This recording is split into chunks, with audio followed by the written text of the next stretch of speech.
নমস্কার। যুক্তি তর্ক সঙ্গে অর্কই আপনাদের স্বাগত। আপনাদের সঙ্গে আমি অর্কপ্রভ সরকার। সুদি ইউনুস চমৎকার একটা নাটক মঞ্চস্থ করেছিলেন। নাতির বয়সী নেতা জাতীয় নাগরিক পার্টির প্রধান নাহিদ ইসলামকে ডেকে যমুনাতে একান্তে বৈঠক করলেন। তারপর নাহিদ ইসলাম বললেন প্রফেসর ইউনুস পদত্যাগ করতে পারেন। আবার অন্য উপদেষ্টাদের সঙ্গে বৈঠক হলো, বিভিন্ন রাজনৈতিক দলের সঙ্গে বৈঠক হলো, সেখানে কিন্তু পদত্যাগের ব্যাপারে ট্যাফও করলেন না ইউনুস। বরঞ্চ তার প্রেস সচিব থেকে শুরু করে অন্যান্যরা বললেন না প্রফেসর ইউনুসই থাকছেন দায়িত্বে। তাহলে নাহিদ ইসলামকে দিয়ে ইউনুস এই কথাটা বললেন কেন? তার একটাই কারণ যে তিনি জল মাপতে চেয়েছিলেন, তিনি ছেড়ে দিতে চাইছেন। এই কথা প্রচারিত হলে বাংলাদেশের সাধারণ মানুষের কি প্রতিক্রিয়া হয় সেটা যাচাই করতে চাইছিলেন। আমি আগেও বলেছি, আবার বলছি, সুদি ইউনুস সেই প্রজাতির মানুষ যে পদত্যাগ করার কথা কখনো চিন্তাই করে না। ওই একটা কথা আছে না, দেহত্যাগ না করলে পদত্যাগ নয়। ইউনুস হচ্ছে তার একটা সর্বোৎকৃষ্ট উদাহরণ। আমি চাই উনি সুস্থ থাকুন, শতায়ু হন, কিন্তু বাংলাদেশের স্বার্থে ভারতীয় উপমহাদেশের জঙ্গিবাদকে প্রভাব মুক্ত করতে সুদি ইউনুসের অবিলম্বে ইস্তফা দেওয়া উচিত। এবং ইস্তফা যদি ও না দিতে চায় তাহলে বাংলাদেশের মানুষের উচিত ওকে সিংহাসন থেকে টেনে নামানো। ইউনুস সেনাপ্রধান ওয়াকারুজ্জামানের প্রতি যে জারপন্নায় অসন্তুষ্ট সেটা নতুন কোনো কথা নয়, এবং ওয়াকারুজ্জামান ইউনুসকে কনভিক্টেড বলে মনে করেন, এটাও সবাই জানে। বুকে ভারী পাথর চাপা দিয়ে ইউনুসকে অ্যাকসেপ্ট করেছিলেন ওয়াকার, সেটাও বহুবার বলেছে। ইউনুস যে ব্রেভ ফেস দেখাচ্ছে, জঙ্গি জেহাদিদের সমর্থন তার পাশে আছে বলে দাবি করছে, কিন্তু ভিতরে ভিতরে ওয়াকারের সঙ্গে একটা রফাতেও ও পৌঁছতে চাইছে। ওয়াকারুজ্জামান নির্বাচনের দাবি করেছেন, সেটাকে ইউনুস আর তার সঙ্গী সাথীরা বলছেন যে অবাঞ্ছিত হস্তক্ষেপ, উদ্দেশ্য প্রণোদিত অবাঞ্ছিত হস্তক্ষেপ। ওয়াকারের এই নির্বাচনের দাবি বাংলাদেশের মাটিকে রাখাইন প্রদেশের জন্য করিডর হিসাবে ব্যবহার করতে না দেওয়ার জন্য সেনাবাহিনীর মনোভাব প্রকাশ করা, মব জাস্টিস বা মববাজি বন্ধ করার জন্য তার যে অবস্থান, সেটা ইউনুস ভালোভাবে নেয়নি। তা বিপদে পড়লেই ভারতীয় আধিপত্যবাদ, পতিত ফ্যাসিবাদের চক্রান্ত, বহিঃশত্রুর চক্রান্ত, এইসব কথা বলে। এবারও তাই বলেছে যে ভারতীয় আধিপত্যবাদ নাকি চাইছে না বাংলাদেশের নতুন ব্যবস্থাকে মেনে নিতে। আওয়ামী লীগ, ভারত এবং বাংলাদেশের মাটিতে কিছু শক্তি তার সরকারকে কাজ করতে দিতে চাইছে না। সেনাবাহিনীর নাম না করেও ইঙ্গিতটা সেনাবাহিনীর প্রতি স্পষ্ট। কিন্তু এসব বড় বড় কথা বললেও বিগত কয়েক ঘন্টার মধ্যে ইউনুস নাকি বাংলাদেশের উত্তরপাড়া মানে ক্যান্টনমেন্ট বা সেনানিবাসের সঙ্গে বারে বারে যোগাযোগ করেছেন। সেনাপ্রধানের সঙ্গে রফাসূত্র খোঁজার জন্য বৈঠক চেয়েছেন, টেলিফোনে কথা বলতে চেয়েছেন। কিন্তু যে খবর আমরা পাচ্ছি, 8 ডজনেরও বেশি বার যমুনা থেকে উত্তরপাড়ায় ফোন গেলেও সেনাপ্রধান ওয়াকারুজ্জামান অনড় মনোভাব নিয়েছেন। অর্থাৎ ডিসেম্বরের মধ্যে নির্বাচন, অন্তর্ভুক্তিমূলক নির্বাচন, মববাজি বন্ধ করা, বাংলাদেশের মাটিকে বিদেশি শক্তির খেলার মাঠে পরিণত না করা, এই তিনটে তার দাবি। একটা বিষয়ে ইউনুস কিন্তু কোনো কার্যকরী পদক্ষেপ নেয়নি, কোনো রোডম্যাপও তৈরি করেনি নির্বাচনে। তার প্রেস সচিব কি বলছেন যে জানুয়ারি থেকে জুনের মধ্যে নির্বাচন হবে। ইউনুস এক কথার মানুষ, তারপরে একদিনও ও ক্ষমতায় থাকবে না। এখন প্রশ্ন হলো, ইউনূস যখন সেনাবাহিনীর এই নির্বাচন চাওয়া বা অন্য দাবি দাওয়াগুলোকে অবাঞ্ছিত হস্তক্ষেপ বলে অভিহিত করছেন, তলায় তলায় আবার ইউনূস সেনা প্রধানের মানভঞ্জন করার জন্য উদ্যোগী হয়েছেন, কিন্তু আপাতত তিনি তাতে সাফল্য পাননি। অন্তর্বর্তী সরকারের বিবৃতি কি বলছে? যে সংস্কার, নির্বাচন, বিচার প্রক্রিয়া এগুলো তারা সম্পাদন করতে চায়। আচ্ছা, আপনি বলুন তাহলে অনির্বাচিত, অসাংবিধানিক, দখলদারি সরকারকে এই গুরু দায়িত্ব কে দিয়েছে? সংস্কার, বিচার প্রক্রিয়া একটা চলমান প্রক্রিয়া। ভারতবর্ষে 1991 সালে নরসিমহা রাও মনমোহন সিং সংস্কার কর্মসূচির সূচনা করেছিলেন। তারপর কতদিন হয়ে গেল? 36 বছর, 35 বছর। সেই সংস্কারের কর্মসূচি কিন্তু এখনো চলছে। 35 বছর পরেও সংস্কারের কর্মসূচি চলছে। তাহলে সংস্কার রাতারাতি হয় না। আর বিচার প্রক্রিয়ার দীর্ঘসূত্রিতা আছে, বিচার প্রক্রিয়াও চলমান প্রক্রিয়া। বিএনপি কিন্তু এই কথাটাই বলছে। তাহলে একটা অনির্বাচিত, অসাংবিধানিক, দখলদার সরকার বাংলাদেশের মানুষের অ্যাসপিরেশন তো পূরণ করতে পারে না, কারণ তাদের কোনো দায়বদ্ধতা নেই। এটা এনজিও চট্টগ্রাম সরকার। এই সরকারের না আছে দায়বদ্ধতা এবং না আছে কোনো সদিচ্ছা। ইউনূস পড়ে পাওয়া 14 আনার মতো 85 বছর বয়সে বাংলাদেশের রাষ্ট্র ক্ষমতা চক্রান্তের মাধ্যমে কুক্ষিগত করেছেন এবং সেই ক্ষমতা তিনি ছাড়তে চাইছেন না। তাতে বাংলাদেশ রসাতলে গেলে যাক, তাতে ওর কিছু এসে যায় না। এই সুদীবৃদ্ধ, এত সুন্দরভাবে ফোলা ফোলা কাল নিয়ে মিথ্যাচার করেন, যারা ইউনূস সম্পর্কে জানেন না তাদের বিভ্রম হতেই পারে। এ হচ্ছে এক ক্ষমতা লোভী হতবীর্য বৃদ্ধ, যে আরো কয়েকটা বছর, অন্তত 6-7 বছর ক্ষমতা ভোগ করতে চায়। তার জন্য বাংলাদেশের সার্বভৌমত্বকেও যদি বিপন্ন করতে হয়, সেই বিপন্ন করার রাস্তা থেকেও সে পিছপা হবে না। এই মেসেজটা আশা করি বাংলাদেশের মানুষ এখন স্পষ্ট বুঝছেন, লাউড অ্যান্ড ক্লিয়ার। ইউনূস জানেন সেনাবাহিনী যদি চরম মনোভাব নেয়, ও ক্ষমতায় থাকতে পারবে না। দেখুন, বিএনপির ভূমিকা নিয়ে আমার মনে প্রশ্ন আছে। বিএনপি বাংলাদেশের আওয়ামী লীগের পরে এখন যারা বর্তমানে আছে রাজনীতির ময়দানে সর্ববৃহৎ পার্টি। সারা বাংলাদেশ জুড়ে বিএনপির সংগঠন। বিএনপির বিরুদ্ধে তোলাবাজি, চাঁদাবাজির অভিযোগ আছে। উপসী ছাড়পোকা হয়েছিল বিএনপির একটা শ্রেণী, তারা এই অন্তর্বর্তী সরকারের সুযোগে ব্যাপক লুটপাট করছে, এটাও সত্যি। কিন্তু বিএনপির সারা বাংলাদেশ জুড়ে সংগঠন আছে, তাদের সমর্থনও আছে। কিন্তু বিএনপির নেতারা কি বলছে? বারবার করে ইউনূসের কাছে যাচ্ছেন, গিয়ে বলছেন যে নির্বাচন করতে হবে ডিসেম্বরের মধ্যে, তা না হলে তারা আন্দোলন করবে। আরে শূন্য কুম্ভের ঝংকার করে লাভ নেই।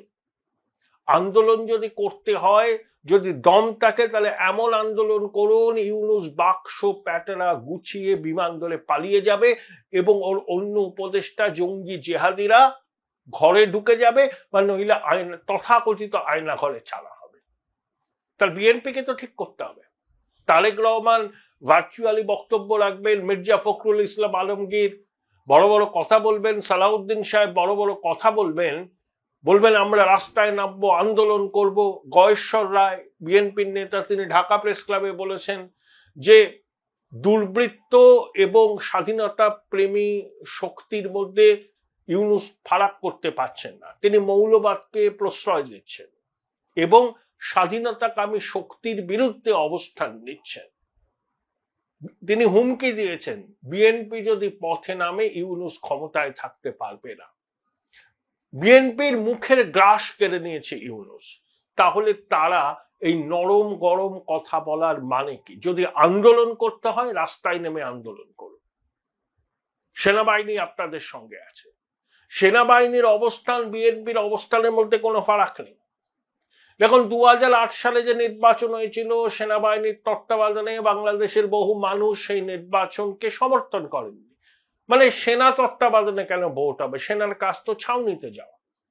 এবার 5ই আগস্টের পর ওয়াকারুজ্জামান কিন্তু সুযোগ পেয়েছিলেন ক্ষমতা দখলে, তিনি কিন্তু সেই সুযোগের সদ্ব্যবহার করেননি। ওয়াকার যা যা কথা বলেছেন, একটাই তার বক্তব্য যে তার ক্ষমতা দখলের উচ্চাশা নেই। 30,000 সেনা সদস্য ম্যাজিস্ট্রেসি পাওয়ার নিয়ে রাস্তায় আইন শৃঙ্খলা রক্ষার কাজে আছে, এটা সেনাবাহিনীর দায়িত্ব নয়। তিনি চান সেনা সদস্যরা যাতে ব্যারাকে ফিরে আসে এবং বাংলাদেশে আইন শৃঙ্খলা পরিস্থিতির নিয়ন্ত্রণে আসে। এটাই তো বক্তব্য সেনা। তা বিএনপিরও বক্তব্য তাই। তাহলে বিএনপি হাত গুটিয়ে বসে আছে কেন? শুধু ইউনূসকে হটাতে গেলে বিবৃতি দিয়ে হবে না, এমন আন্দোলন করতে হবে যে ইউনূস ছেড়ে দেবা কেঁদেবাচি অবস্থা হবে। কারণ বিএনপি যদি সমর্থন প্রত্যাহার করে নেয়, কয়েক ঘন্টার মধ্যে এই সরকারের পতন হবে। কিন্তু বিএনপির যে অ্যাসার্ট করার মানসিকতা, সেই মানসিকতা দেখা যাচ্ছে না। শুধু বিবৃতিতে হবে না, সরকারের বিরুদ্ধে পথে নামবো বলে এইসব হুঙ্কার দিচ্ছে, তা নামছেন না কেন? তাহলে নামছেন না কেন? কোথায় অসুবিধা? ইউনূসকে আপনাদের ব্ল্যাকমেল করছে, এটাই হচ্ছে প্রশ্ন। দেখুন, ইউনূস একটা মারাত্মক কথা বলেছে। আপনারা যদি বিবৃতিটা ভালো করে খুঁটিয়ে পড়েন তাহলে বুঝতে পারবেন। ও বলেছে যে ভিতরের অবাঞ্ছিত হস্তক্ষেপ এবং বিদেশি শক্তির ইন্ধনে অন্তর্বর্তী সরকার যে কাজ করতে চাইছে, সেই কাজ করার ক্ষেত্রে যদি বাধা হয় তাহলে তারা জনগণের দরবারে যাবে। এটা হচ্ছে ওর বক্তব্যের নির্যাস। আচ্ছা, ইউনূসের জনগণ কারা?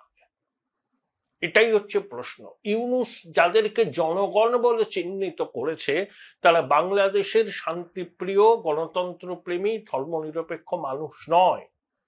ইউনূসের জনগণ হচ্ছে মুক্তিযুদ্ধ বিরোধী শক্তি, গুন্ডা, বদমাইশ, জঙ্গি, সন্ত্রাসীরা। এই জনগণের দরবারে তিনি হাজির হবেন। আচ্ছা, এই জনগণের কি কি কাজ করেছে 9.5 মাস ধরে ইউনূসের জমানায়? মববাজি করেছে, বিনা বিচারে লোকজনকে বন্দি করেছে, গণতন্ত্র প্রেমী শক্তি, মুক্তিযুদ্ধের পক্ষের শক্তিকে নির্যাতন করেছে, শাহরিয়ার কবিরের মতো ব্যক্তিত্বকে বিনা বিচারে জেলে আটকে রাখা হয়েছে, এরকম আরো অনেক। সাংবাদিকদের অ্যাক্রেডিশন কার্ড বাতিল করা হয়েছে, সংবাদপত্রের দপ্তর দখল করা হয়েছে, 32 নম্বর শেখ মুজিবের বাড়ি ধানমন্ডি ভেঙে চুরমার করে দেওয়া হয়েছে, প্রকাশ্য দিবালোকে মহিলাদের পোশাক বিধি নিয়ে ফতোয়া দিয়েছে, তোলাবাজি করছে, ধর্মীয় সংখ্যালঘু মানে হিন্দুদের নির্যাতন করছে। এটাই হচ্ছে ইউনূসের জনগণ, যে জনগণ ইউনূসের পাশে আছে। আসিম মাহমুদ, সাজিব ভুঁইয়া এবং মাহফুজ আলম এবং রজার রহমান, ইউনূসের নিয়োগ করা জাতীয় নিরাপত্তা উপদেষ্টা, সে বাংলাদেশের নাগরিক কিনা সন্দেহ আছে এবং সেটা গুণধর ব্যক্তিত্ব। তার অতীতের চারিত্রিক স্খলন সম্পর্কে সবাই জানেন, বাংলাদেশের মানুষ আরো বেশি জানে। ওটা একটা দালাল।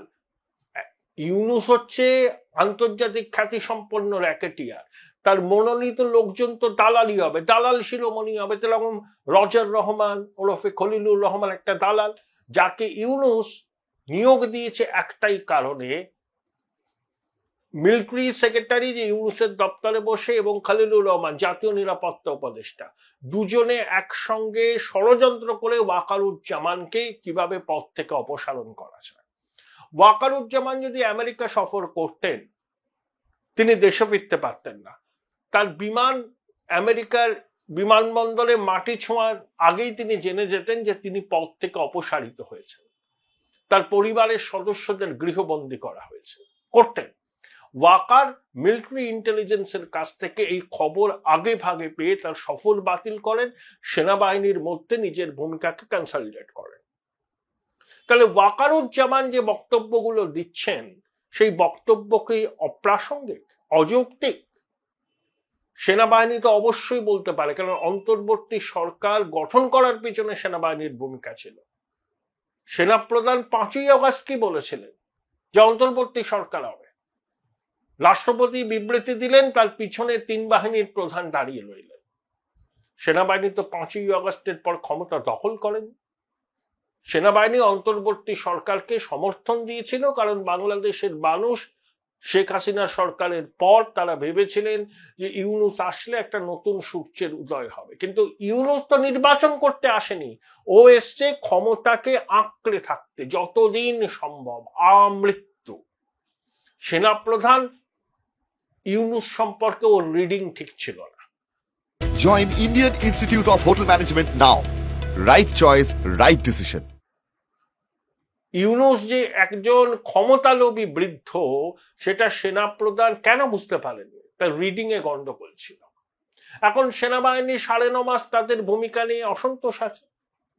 তারা দেখেছে ধানমন্ডিতে বঙ্গবন্ধুর বাড়ি ধূলিসাৎ করে দেওয়া হচ্ছে, বিনা বিচারে মুক্তিযুদ্ধের পক্ষের শক্তিকে জেলে পুরে দেওয়া হচ্ছে, খুনের মামলা দেওয়া হচ্ছে। সেনাবাহিনীও কিন্তু এই সময়টায় ইউনূসের সরকারের পক্ষেই ছিল।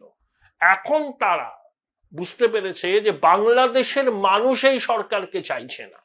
ঠিক যেমন 3রা অগাস্ট ওই একই সেনা দরবারে সেনাবাহিনীর তরুণ অফিসাররা বলেছিলেন যে দেশের মানুষের উপর তারা গুলি চালাতে পারবেন না শেখ হাসিনার সরকার নির্দেশ দেওয়া সত্ত্বেও।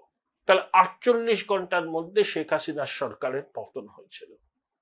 তা ওয়াকার যখন জনতার দরবারে চরমপত্র দিলেন ইউনূসকে, সেটা কিন্তু বাংলাদেশের মানুষের মতেরই প্রতিফলন হয়েছে। ইউনূস এটা বুঝেও বুঝছেন না, এবং সেনাবাহিনীর তত্ত্বাবধানে একটা অন্তর্ভুক্তিমূলক নির্বাচন হোক, এটা অধিকাংশ বাংলাদেশের মানুষ চাইছে। আর কারা ইউনূসের পক্ষে আছে? ইউনূসের কথায় যারা জনগণ। আসিফ মাহমুদ সাজিব ভুঁইয়া কি বলেছিলেন? যে 5ই অগস্ট গণ অভ্যুত্থান ব্যর্থ হলে তারা সশস্ত্র সংগ্রামে যেতেন, তার জন্য প্রস্তুতি সারা হয়ে গেছিল। তার মানে প্রচুর অস্ত্রশস্ত্র গোলা বারুদ আছে, আন্তর্জাতিক সন্ত্রাসীরা আছে, সেই অস্ত্র উদ্ধার করা হয়নি।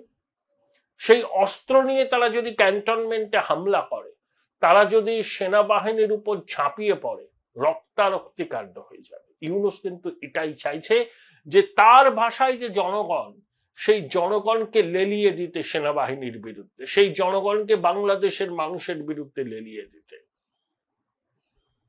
সেনাবাহিনী এটা নিয়েই ভাবছে, তাদের তৎপরতা বেড়েছে। ঢাকার রাজপথে সাঁজোয়া গাড়ি দেখা যাচ্ছে, 1 কিলোমিটার দীর্ঘ অঞ্চল যে সেনানিবাসের বাইরে, সেখানে সবকিছু নিষিদ্ধ করা হয়েছে। সেনাবাহিনী গ্রেপ্তার করতে শুরু করেছে, আইএসপিআর বিবৃতি দিচ্ছে। কিন্তু ইউনূস বলেছেন আমরা জনগণের কাছে যাব যদি কাজ করতে অসুবিধা হয়, যদি অবাঞ্ছিত হস্তক্ষেপ হয়। অর্থাৎ ইউনূসের ভাষায় যে জনগণ, সেই জনগণের হাতে অস্ত্র আছে। সেই জনগণ বলতে ইউনূস জঙ্গি জিহাদিদের বুঝিয়েছেন। সেই জনগণ হচ্ছে আনসার আল্লাহ বাংলার প্রধান জাসিমউদ্দিন রহমানি,